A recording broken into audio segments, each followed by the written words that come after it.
So, dandahanin ko pong basahin at, ah, pagpatuloy ko na po.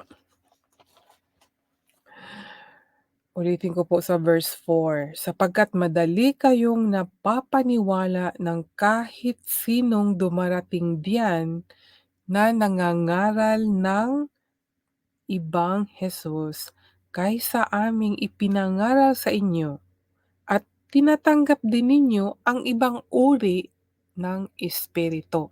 Take note po mga kaibigan, 'pag merong magtuturo ng salita ng Diyos at ibang Hesus, so ibig sabihin nun, ibang espiritu po yun.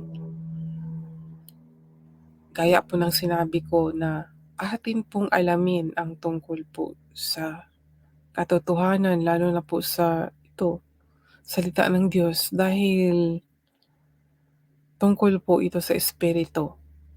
May mga ngaral po talagang nagkukunwaring apostol ni Jesus Christ, pero yun pala ay mga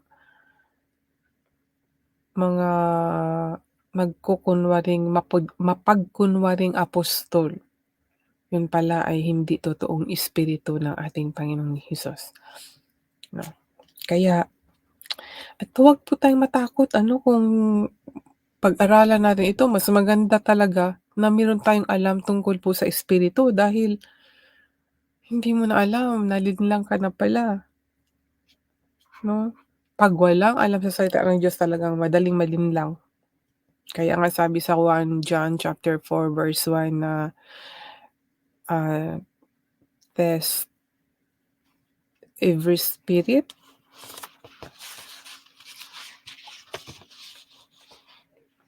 1:1. Ito. Mga minamahal. 1 chapter 4 verse 1, mga minamahal, huwag kayong basta maniniwala sa mga taong nagsasabi na ang ipinangangaral nila'y mula sa banal na espiritu. Sa halip, alamin muna ninyo kung nagmula nga sa Diyos ang itinuturo nila, sapagkat marami ng huwad at sinungaling na propetang nagkalat sa mundo.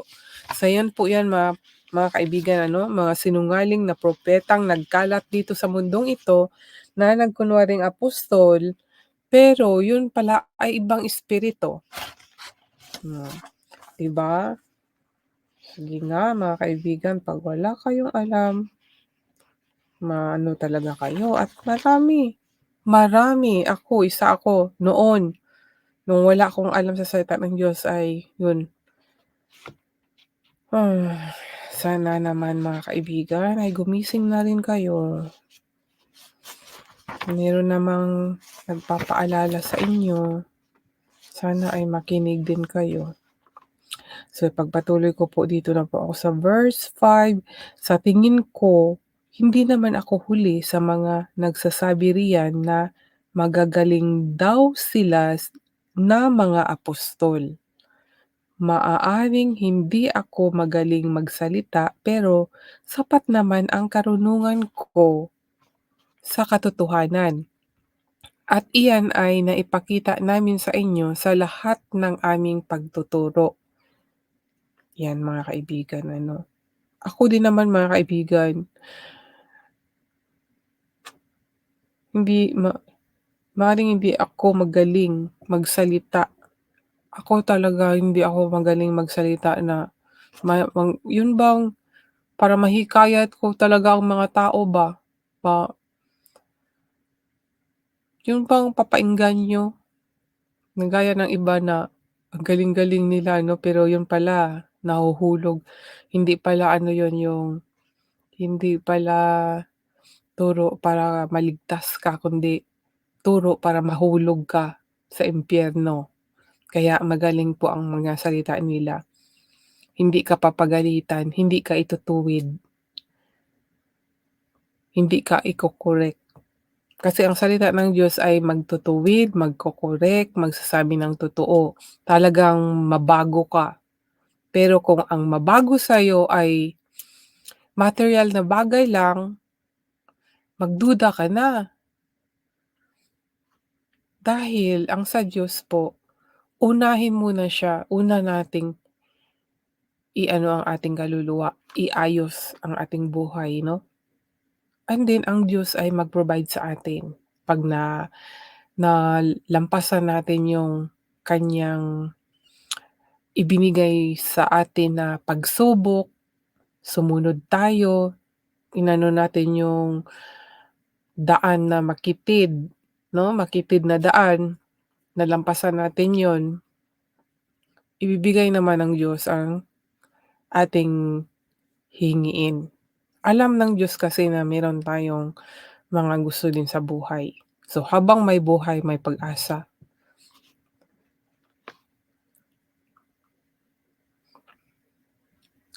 At sabi dito,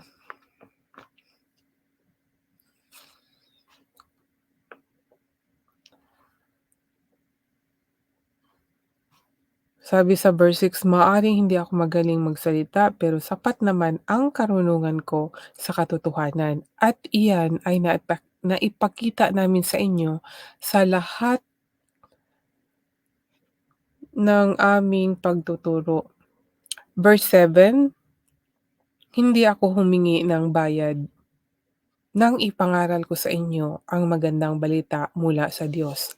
Take note po mga kaibigan ha, hindi po humingi ng bayad si Pablo nang siya ay nangangaral po.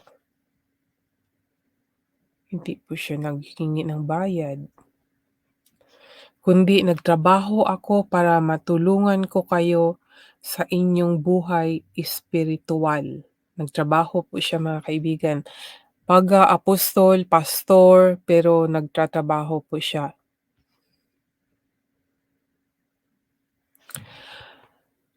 Masama ba ang ginawa kong ito? Tumanggap ako ng tulong mula sa ibang iglesia noong ako'y naglilingkod sa inyo.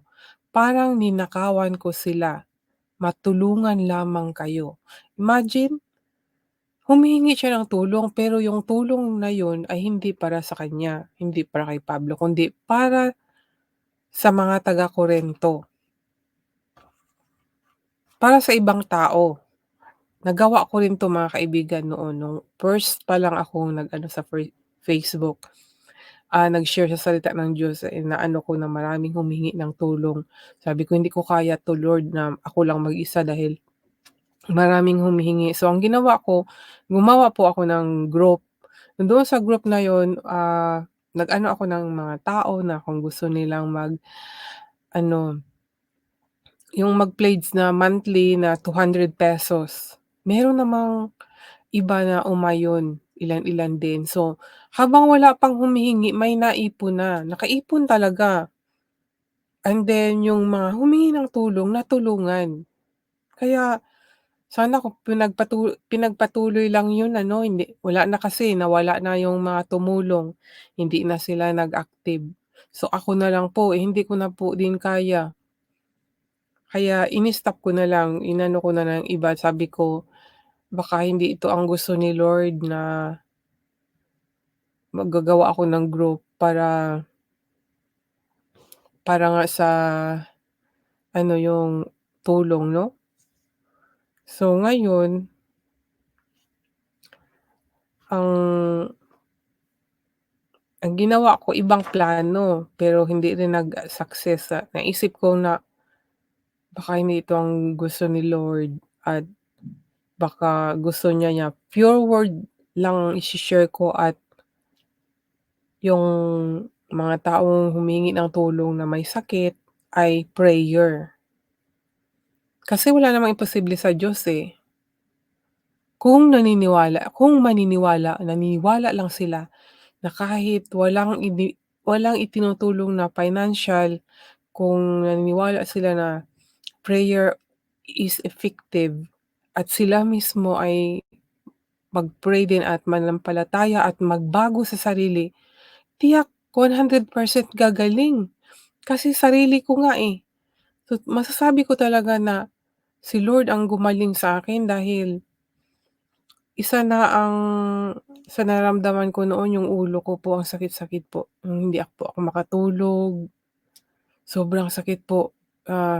Talagang grabe po yung ulo ko, ta's ginaling po yun ni Lord. Kaya kung nangyari sa'kin yun, mangyayari din po yun sa inyo kung sino man diyan na nakakarinig ng aking kuwento ngayon, ano. Kaya dun ko na ano, na-pray lang kung maniniwala sila o hindi at mismong sarili nila. Kasi yun ang nararamdaman ko, na kung ang tao na may kapansanan, kung buong puso lang niya i-surrender ang buhay niya, magsisisi siya, tiyak gagaling siya. Gagaling kasi ako nga nagaling ako, ginaling ako ng Panginoon. Kaya alam kong gagalingin din kayo. Pero ang nakakalungkot dahil ano ba yun, mababaw kasi, gusto agad na 'pag pinag-pray, gagaling agad. Dapat yung sarili din natin, tayo na nga ang may kapansanan, humihingi tayo ng, "Pray for me," pero ikaw na may sakit, hindi ka nga taos-pusong nagdasal, nakikita din naman sa mga gawa, na hindi ganyan dapat. 'Di ba, minsan nakikita sa kung anong mga pinag-post, nakikita pero yun, wala naman akong ano, lakas para sabihin na, "Uy, 'wag ano ka diyan." Kasi alam naman ng tao kung ano yung mga pino-post ko, eh. Hindi na dapat yung iisa-isahin pa. Kung ang tao talaga ay nakikinig 'no, sa salita ng Diyos, kahit saan maraming nagpo-post about sa salita ng Diyos. Tapos kung taos-puso lang talaga siyang maniniwala at magsisisi, tiyak na gagalingin po ng Diyos. Dahil yun po ang sabi niya, 'pag ang taong taos-puso na lumalapit sa kanya nagsisisi ay kanyang didinggin. Alam ng Panginoon ang ating puso, kaya kung tumatawag tayo na na ano sa puso natin yung wala lang, kailangan kasi mula sa puso mga kaibigan, tiyak sasagutin ng Panginoon. So ipagpatuloy ko po ang pagbasa, dito na po ako sa balikin ko pong basahin itong verse 8, 2 Corinto chapter 11 verse 8. Tumanggap ako ng tulong mula sa ibang iglesia noong ako'y naglilingkod sa inyo. Parang ninakawan ko sila, matulungan lamang kayo. At noong kinapos ako sa aking verse 9, at noong kinapos ako sa aking mga pangangailangan habang kasama ninyo, hindi ako naging pabigat kanino man sa inyo. Ang ating mga kapatid na dumating mula sa Macedonia ang nagbigay ng aking mga pangangailangan. Iniwasan kong maging pabigat sa inyo at iyan ang palagi kong gagawin. Verse 10, hindi ako titigil sa pagmamalaki sa lahat ng lugar ng Akaya na hindi ako naging pabigat sa inyo. Totoo ang sinasabi kong ito dahil nasa akin si Kristo. Nasa akin si Kristo po ang kanyang declaration, ano? So, anong ibig sabihin nun mga kaibigan? Totoo ang sinasabi kong ito dahil nasa akin si Kristo.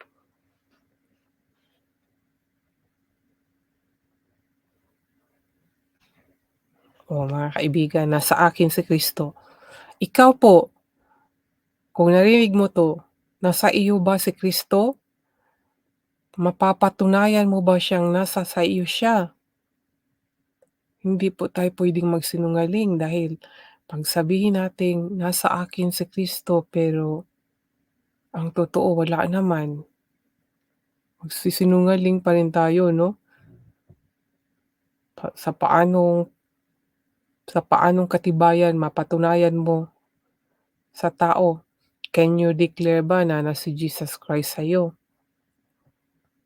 Tingnan ko sa English kung anong meron dito.